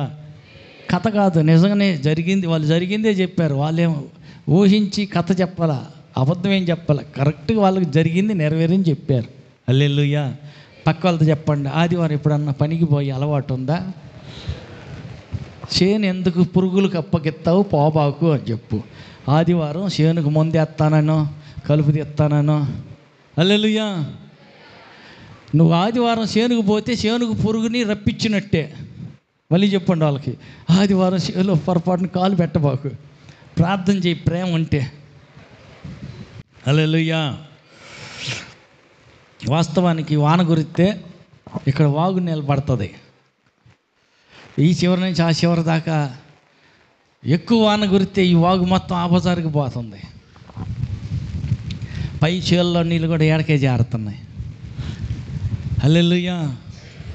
మీరు అందరూ ఉన్నారు కదా బెదర్లు అందరూ, ఆదివారం పూట ఈ నీళ్ళు నిలబడకుండా ఇటు బారుకి మన మందిరానికి ఆనిచ్చి ఈ మోరిలాగా ఒక కాలువలాగా తీసి ఇటుకలు ఉన్నాయి కాబట్టి అటు ఇటు చిన్న గోడ పెట్టి పైన నాపరా ఎత్తే సరిపోద్ది.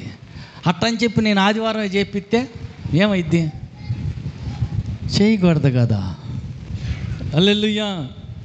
హల్లెలూయా. వద్దులయ్యా, ఆదివారం కాదు, తర్వాత ఒకరోజు తీరిక చేసుకొని అటు నుంచి ఒక ఇద్దరు ఇటు నుంచి ఒక ఇద్దరు తవ్వుకుంటా తీసి తవ్వి దాన్ని బయట పడేసేసి దానికి లెవెల్కి బారికి ఇటుకలు ఉన్నాయి కాబట్టి సిమెంట్ కట్టలు కావాలి తెచ్చిపెట్టుకి కాలువ మన సరిహద్దు వరకు ఆనిచ్చి మోరీ గడితే మురికి కాలువ కానీ కట్టేసేసుకున్నామంటే వాళ్ళు రోడ్డు పడ్డ రోజు పడుతుంది, వాళ్ళకి అది అప్పుడు ఇబ్బంది లేకుండా ఇది అక్కడి నుంచి వాళ్ళు కంటిన్యూషన్ చేసేసుకుంటారు, ఇబ్బంది లేకుండా ఉంటుంది. వాస్తవానికి ఏంటంటే ఆ మట్టి పోసేటప్పుడే ఆడ కాలువ కట్టి తర్వాత పోయాలి. ఆలోచన లేకుండా నేను ఎడకో వీటింగ్ పోయేసరికి మొత్తం నింపేసేసేవారు, అయిపోయింది. హల్లెలూయా. మట్టి పోసి నీళ్ళు నిల్వ ఉండటం వల్ల ఎంతమంది చేత వాళ్ళు మిమ్మల్ని ఎవరిని ఏమనరుగా, పోసిన వాళ్ళని ఎవరు అనరు, నన్ను కదా తిట్టేది. హల్లెలూయా. హల్లెలూయా. ఏంటంటే ఏ పని చేసినా ఆలోచించాలా, పక్క వాళ్ళని అడగాల. హల్లెలూయా. వాళ్ళని అడిగేది ఏంటనుకుంటే అది అట్టనే ఉంటుంది. ఒకళ్ళ చేత మనం చెప్పించుకోవటం అవసరమా? తలకాలేని పనులు. ముందు దేవుణ్ణి అడగాల, తర్వాత తలకాయగా నేను ఉన్నానుగా నాకు మాట చెప్పాలా. చెప్పకుండా సొంత పెత్తనం మళ్ళీ గాడిద పెత్తనం కుక్క చేసిందా అట్టగా ఉంటుంది. కాబట్టి వద్దు, ముందు ప్రార్థన చేయండి. చేనైనా లేక ఏదన్నా వ్యాపారమైనా ఇంకొకటి ఏదన్నా వ్యవసాయమైనా ఏ పని అయినా సరే ముందు ప్రార్థన చేయండి, దేవుణ్ణి అడగండి. అది దేవుని చిత్తం అయిందా, దేవుని మాట ఒక్కటి చెప్పాడా, హల్లెలూయా, ఆ మాట పట్టుకొని స్టార్ట్ చేయండి. హల్లెలూయా. ఏమీ లేవు చేతులు, ఏమీ లేదు, పర్వాలేదు. ఆయన మాట చెప్పాడు కాబట్టి అవకాశం లేకపోయినా సరే దాన్ని పూర్తి చేసే బాధ్యత దేవునిది. రాత్రంతా వల ఇసిరామండి, ఒక్క శాప పడలేదు. అవన్నీ నీకెందుకు, నేను చెప్పాను కదా. సరేనయ్యా, రాత్రంతా శ్రమ పడ్డాను కానీ అయినను నీ మాట చొప్పున వల విసిరేస్తున్నాను అన్నాడు. వల విసిరితే విస్తారంగా వాడిని. హల్లెలూయా. విస్తారమైన ఆశీర్వాదం రావాలంటే ఆయన మాట తీసుకో, ఏ పైన చెయ్యి. హల్లెలూయా. నాకు ఆడ అంత లేదు కదా, నా జేబులో అన్ని డబ్బులు ఆడాయి, అంత కట్టగలమా, ఎంత చేయగలమా, నీకు అవన్నీ అనవసరం, నువ్వు కాదు కదా. యెహోవా ఇల్లు కట్టించని ఎడల కట్టువారి ప్రయాస వ్యర్థం. నువ్వు ఎంతన్నా కట్టు, ఏమన్నా చేయి, అంత వ్యర్థం. ఆయన కట్టిస్తే నువ్వు కట్టుతావు. హల్లెలూయా. కట్టించే ఆయనకి తెలియదా ఎంత కావాలో, ఎప్పుడు ఇవ్వాలో? హల్లెలూయా. క్యాలెండర్లు కానీ ప్రకటన చేశా. దేవుని మహాకృప వల్ల క్యాలెండర్లు 1000 అయిపోయినాయి. దాదాపు ప్రేరేపించబడిన వారు వాళ్ళ శక్తి కొలది తెచ్చి నా చేతికి అందించారు. కట్టేశా. ఇంకా 1000 మాత్రమే నిన్న చేరినాయి మన దగ్గరికి. రేపు బుధవారం మిగతా 2000 క్యాలెండర్లు ఇస్తామన్నాడు. ఆ మిగతా సగం బాకీ ఆ పైసలు కూడా కట్టేసేసి తీసుకొద్దాం. కాబట్టి వాటి కోసం ప్రార్థన చేయండి. తర్వాత ఈ క్యాలెండర్ ఒక్కటి కూడా వేస్ట్గా పోనీగాకండి. 25 ఎకరాల్లో 10 ఎకరాలు ఉన్న వ్యక్తి తెచ్చిచ్చిన 1000 10,000 కాదు. మరి ఎవరు తెచ్చిచ్చినాయి? దేవుని బిడ్డల సొమ్ము కష్టపడి. హల్లెలూయా. ఇప్పుడు సరిగా పనులు కూడా దొరకటల్లా. అట్ట టైంలో అక్కడ 100-200 కూలికి పోయి వాళ్ళ కూలి నుంచి తెచ్చిన డబ్బుల్లో మిగిలిచ్చి 100 రూపాయలు, 200 రూపాయలు, 500 రూపాయలు వాళ్ళు తెచ్చిన ఈ డబ్బులని తీసుకెళ్ళి కట్టి తీసుకొచ్చాం. హల్లెలూయా. ఇవి వేస్ట్గా పోకూడదు. ఇది దేవుని కోసం ఇస్తున్నామని వాళ్ళ కష్టంలో నుంచి చెమట కార్చి తెచ్చిన సొమ్ము. ఇది దేవుని పిల్లల సొమ్ము. వేస్ట్ పోకూడదు, ఒక్కటి కూడా వృధా కాకూడదు. ఎందుకు ఈ మాట చెప్తున్నంటే కొన్ని చోట్ల ఈ గదిలో ఒకటి, ఆ వరండాలో ఒకటి, ఆ వంటకాడ ఒకటి, అట్ట కొన్ని పెడుతున్నారు. కొంతమంది ఏమో పంచుతామని తీసుకెళ్ళి ఒక 25, 50, 2, 3 పక్కింటి వాళ్ళకి ఇచ్చి మిగతా మచ్చుపాల మీద పడేసారు. అయ్యో, 20-30 క్యాలెండర్లు సంవత్సరం అంతా వృధాగా పాడైపోయినాయిగా. అవును, వేస్ట్ చేయకూడదు. దేవుని సొమ్మది. హల్లెలూయా. నీకు నచ్చలేదు, లేకపోతే నీకు ఒళ్ళు బద్ధకంగా ఉంది, నువ్వు ప్రయాసపడి ఆ ఆసుపత్రి, ఆ ఊరు వెళ్ళి పెట్రోల్ ఖర్చు అయింది, అక్కడ టిఫిన్ కానీ ఇక్కడ భోజనానికి కానీ నీకు డబ్బులు వస్తాయి. ఎవడు పోతాడు ఇవన్నీ ఖర్చు? ఈ కష్టం అంతా ఎవడు చేస్తాడు? అట్టయితే నువ్వు బలవంతాన నిన్ను పొమ్మని నేను చెప్తల్లా. మాకు మీ ఇంట్లో వరకు ఒక క్యాలెండర్ తీసుకెళ్ళి తగిలించుకో, నీ పని అయితే నువ్వు చేసుకోలే, కానీ వేస్ట్ మాత్రం చెయ్యొద్దు. ఆసక్తి కలిగి ఇది దేవుని పని. నేను వెళ్ళిన ఏరియాలో నుంచి ఒక ఫోన్ వచ్చింది. ఆ క్యాలెండర్ పెట్టిన హాస్పిటల్లో 2-3 బాగుపడ్డారు, అది చదివి బాగుంది అని అన్నారు. హల్లెలూయా.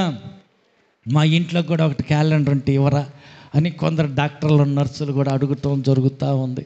హల్లెలూయా.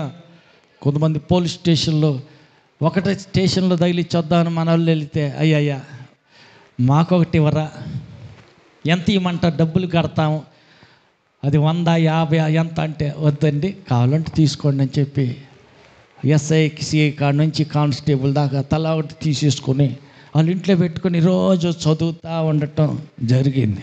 హల్లెలూయా. వెనకొండలో నుంచి ఒక ఫోన్ వచ్చింది. ఒక పాస్టర్ గారు అడిగారు, మెర్సీ సిస్టర్ గారు అని ఒక ఆవిడ వచ్చిందండి, మా చర్చిలో క్యాలెండర్ తగిలిచ్చి వెళ్ళింది, చాలా బాగున్నాయి, ప్రతిరోజు ప్రార్థనకు వచ్చినప్పుడు ఆ క్యాలెండర్ చూసుకుంటాను, ఆ వాక్యాన్ని చదువుకుంటాను, నాకు చాలా ఊరట కలిగింది. ఈ సంవత్సరం రాలేదండి, మళ్ళీ ఇయ్యలేదు, మాకు ఉంటే ఒకటి పంపరా అని మళ్ళీ ఆయన ఫోన్ చేశాడు. హల్లెలూయా. ఆ మెరిసిమ్మ రావట్లేదు కాబట్టి మళ్ళీ ఆ చర్చి కాడుక క్యాలెండర్ పోవాలా. కాబట్టి అలా ఇంట్రెస్ట్గా ఆసక్తి కలిగిన వారికి మన క్యాలెండర్లన్నీ ఒక్కటైనా వేస్ట్ కాకుండా పంచిపెట్టండి. హల్లెలూయా. ఇది మన బాధ్యత. హల్లెలూయా. మనం ఖర్చు పెట్టాం, ఇన్ని డబ్బులు ఖర్చు పెట్టాం, ఇది ఈరోజు ఫలితం రావాలని కాదు, కానీ దూరదృష్టితో దాని ఫలాన్ని మనం అనుభవిస్తాం. ఆమేన్.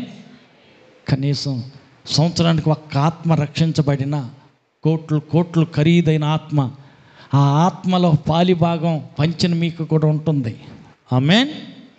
కాబట్టి ఆసక్తిగా ఇప్పుడు సంఘం అంటే, దేవుని బిడ్డలం అంటే అసలు సంగతికి వద్దాం. ఒకటి, దేవుని బిడ్డలం, తండ్రికి కుమారులు కుమార్తెలం.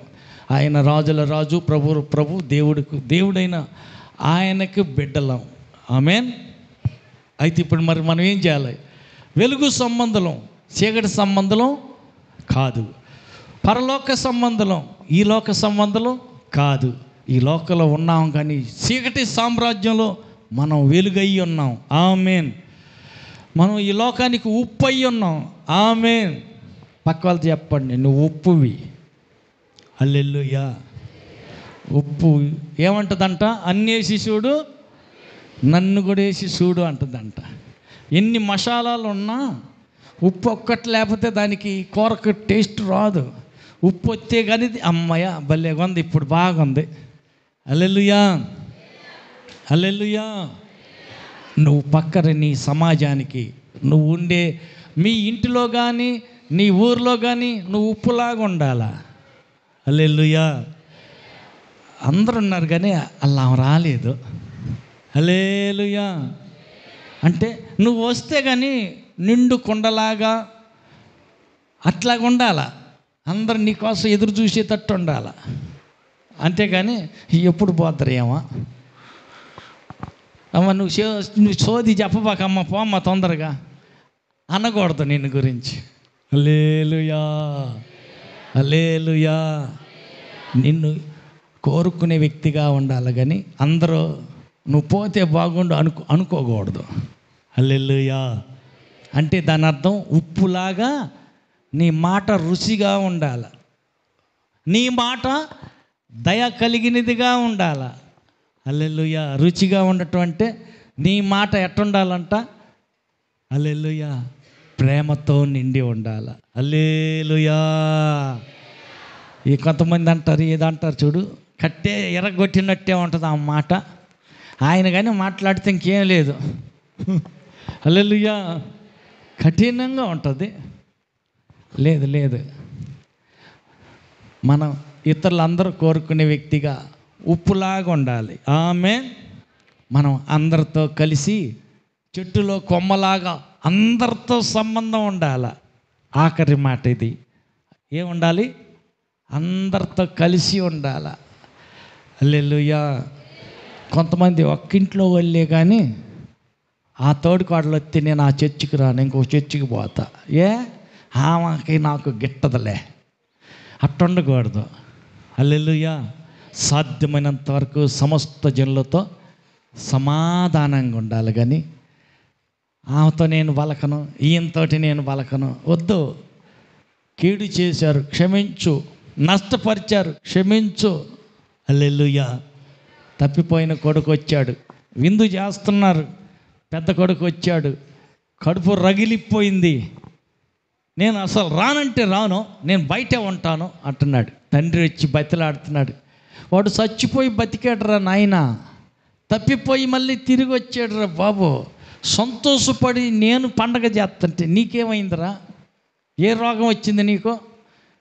బయటికి పారిపోయే రోగం వచ్చిందా? మాకు నువ్వు బయటికి పోయేది ఏంది? పోకూడదు. నాకు ఎప్పుడన్నా ఒక మేక పిల్లని ఇచ్చావా? నాకేమన్నా గొర్రె పిల్లని ఇచ్చావా? నా పెండ్లతోటి పండగ చేసుకోవటానికి? మళ్ళీ నీ పెండ్లు ఎవరు? హల్లెలూయా. తండ్రికి కాని పెండ్లు ఆయనకు ఉన్నారన్నమాట. బయట ఇంకొక వేరే పెండ్లు లేదు లేదు. తండ్రి ఫ్రెండ్లే కొడుకు ఫ్రెండ్లు. హల్లెలూయా. కాబట్టి ఇట్లాంటి పెద్ద కొడుకులాగా ఎవరు ఉండకూడదు. హల్లెలూయా. తండ్రికి అభిష్టమైంది. చెడిపోయినోడు ఇంటికి వచ్చాడు, తప్పిపోయినోడు తిరిగి వచ్చాడు.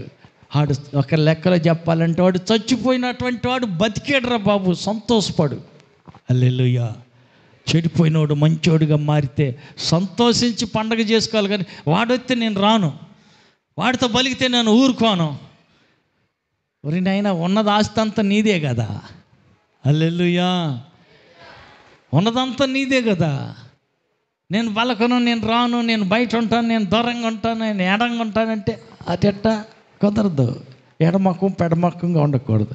సాధ్యమైనంత వరకు సమస్త జనులతో ఎట్టుండాలా? కలిసిపోవాలా. హల్లెలూయా. కలిసిపోవాలంటే క్షమించాలా. క్షమించటం అంటే సహించాలా. సహించటం అంటే సర్దుకొని పోవాలా. హల్లెలూయా. హల్లెలూయా. ఎప్పుడు దాకా? అంతవరకు, చివరి శ్వాస వదిలేదాకా ఓర్చుకో. ప్రేమించు కానీ ద్వేషించు మాకు. ప్రేమించువాడు దేవునిలో నిలిచి ఉన్నట్టు. ఆమేన్.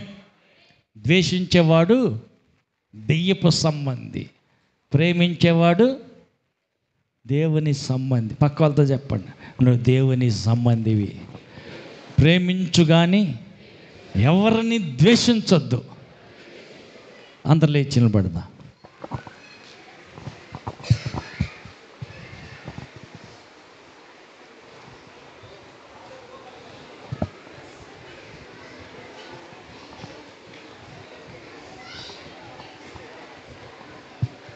చేతులు ఎత్తుదాం, కళ్ళు మొద్దాం, ప్రార్థన చేద్దాం.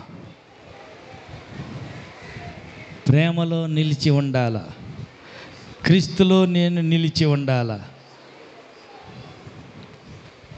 పరలోక సంబంధిని, భూలోక సంబంధం కాను. వెలుగుగా, లోకంలో ఉప్పుగా నేను అందరూ కోరుకునే వ్యక్తిగా నేను ఉండాలి ప్రభా. అలా నన్ను ఆశీర్వదించయ్యని ప్రార్థన చేసుకుందాం. చేతులు ఎత్తుదాం, కళ్ళు మొద్దాం, ప్రార్థన చేద్దాం.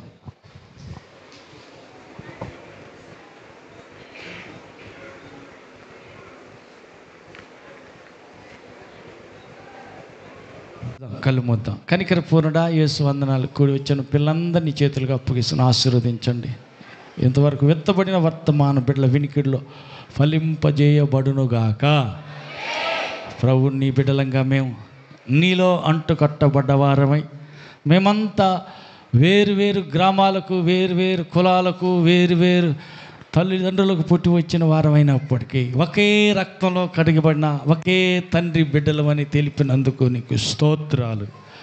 మేమంతా కలిసి ఒకే శరీరంలో వేరు అవయవాలుగా ఉన్న మమ్మల్ని ఏక శరీరంగా, ఏక సంఘంగా, వేరువేరుమైన కొమ్మలమైన మేమంతా ఒకే మొదలుతో బంధం కలిగిన వారిగా, ఒకే శరీరంలో, ఒకే చెట్టులో వేరు కొమ్మలుగా మమ్మలను ఐక్యపరిచినందుకై నీకు స్తోత్రాలు. మేమంతా ఏక మనసుతో ఒకరినొకరు సహించుకుంటూ, ఒకరినొకరు ప్రేమించుకుంటూ, ఒకరినొకరిని దేవా నాకంటే ఎదుటి వ్యక్తి గొప్పగా గౌరవించుకుంటూ, గనపరుచుకుంటూ, కలిసిమెలిసి సేవలో సాగాలని, క్రీస్తు యేసు నందు ఉండి ముందుకు కొనసాగాలని ప్రేరేపించినందుకు స్తోత్రాలు. అవును, ఇప్పటి నుండి క్రీస్తు యేసు నందుండి మృతి చెందిన వారు ధన్యులని రాయమని చెప్పిన నీ లేఖ ప్రకారం మేము క్రీస్తులోనే ఉండి మృతి చెందాలి తప్ప ఏ ఒక్కరు క్రీస్తులో నుంచి వేరై మృతి చెందకూడదు. క్రీస్తులో మరణం వరకు క్రీస్తులోనే నిలిచి, భక్తిలోనే స్థిరంగా నిలిచి, మరణంలో యేసులోనే మరణించి మృతి చెంది పునరుద్ధానంలో పాలు పొంది పరలోక రాజ్యంలో సదాకాలం యుగయుగాలు నీతో ఉండే ధన్యత, యోగ్యత, అర్హత ప్రతి ఒక్కరూ అనుభవించుదురుగాక.